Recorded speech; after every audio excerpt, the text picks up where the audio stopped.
High protein and fibre dosa. దీనికి కావాల్సింది night soak చేసినటువంటి green gram half cup, quinoa 1 cup.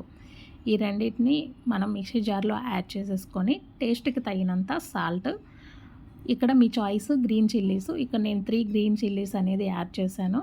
ఇది ఫైన్గా పేస్ట్ లాగా పట్టేసుకొని దీన్ని వాటర్ కన్సిస్టెన్సీ మనము చూసుకొని దోశ బ్యాటర్ లాగా రెడీ చేసుకొని పక్కన పెట్టుకోవాలి.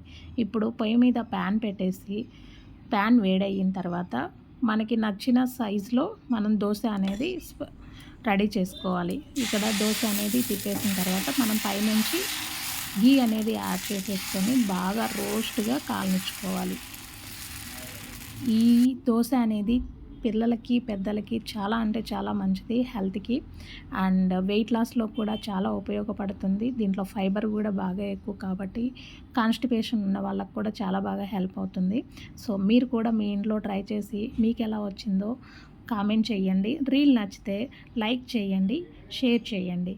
Thank you.